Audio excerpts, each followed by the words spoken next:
বাংলাদেশিদের যারা ভারতীয় ভিসা প্রত্যাশী রয়েছে তাদের জন্য যেইভাবে ভোগান্তি দিচ্ছে, যেভাবে খেলাটা খেলতেছে, এই খেলাটা রোনালদো, মেসি, নেইমার বা অন্য কোনো প্লেয়ার এই খেলাটা খেলতে পারবে না।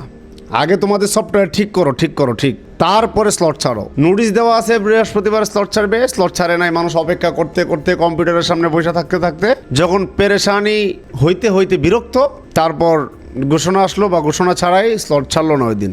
এটা কিন্তু নতুন না, মানে আমি খালি আপনাদেরকে এই জিনিসটা বোঝাতে চাচ্ছি যে আমরা বাংলাদেশিদেরকে এই ভারতীয় ভিসার জন্য মেন্টালি কতটুকু আমাদেরকে কষ্ট দেওয়া হয়, আর কিচ্ছু না। তো আমরা সাধারণ জনগণ অপেক্ষায় আছি, স্লট ছাড়বে।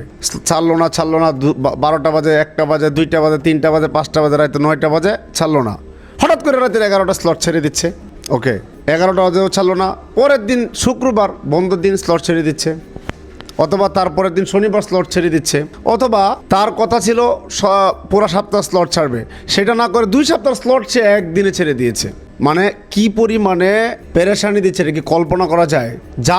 মানে কোনো ধরনের জবাবদিহিতা নাই। মানে বাংলাদেশিদেরকে নিয়ে পুতুলের মতো খেলতেছে, পুতুল। তা বাংলাদেশের সরকারের কি কর্তৃপক্ষ নাই? আমরা জনগণ বসাইছি কেন? আমরা জনগণ তো বসায় রাখছি, আমাদের প্রতিনিধি আছে। তো পররাষ্ট্র মন্ত্রণালয় কেন কথা বলছে না যে আমরা বাংলাদেশিদেরকে, যারা ভারতীয় ভিসা প্রত্যাশী আছে তাদেরকে এভাবে কেন ভোগান্তি দিচ্ছ তোমরা? হ্যাঁ, তোমাদের সফটওয়্যার সমস্যা, ঠিক করো। আগে তোমাদের সফটওয়্যার ঠিক করো, তারপরে স্লট ছাড়ো। ভোগান্তি দেওয়া যাবে না। কিন্তু এই কথাটা বলার মতো আমাদের দায়িত্বশীল একটা মানুষ নেই। হাজার বাংলাদেশিরা আমরা ভোগান্তির শিকার হচ্ছি প্রতিদিন, প্রতিনিয়ত। দেখতে হবে ভাই, এগুলো দেখতে হবে। এগুলো যদি আমাদের সরকার, ঊর্ধ্বতন কর্মকর্তাদের সাথে কথা না বলে, আমরা দিন শেষে কিন্তু নিরুপায়। শুধু অনলাইনে বসে প্রতিবাদ করে এগুলো সমাধান পাওয়া যাবে না।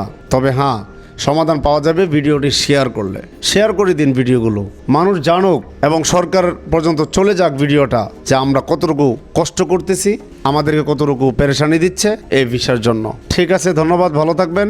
ভিডিওটি বেশি শেয়ার করে দিবেন। আর এমকে ট্রাভেলস ইন্টারন্যাশনাল যমুনা পিচরবাগের লেভেল 3-তে আমার একটা প্রতিষ্ঠান রয়েছে। আপনারা যে কোনো দেশের ভিসা প্রসেসিং প্রয়োজন পড়লে এখানে চলে আসতে পারেন। ভালো থাকেন, আল্লাহ হাফেজ।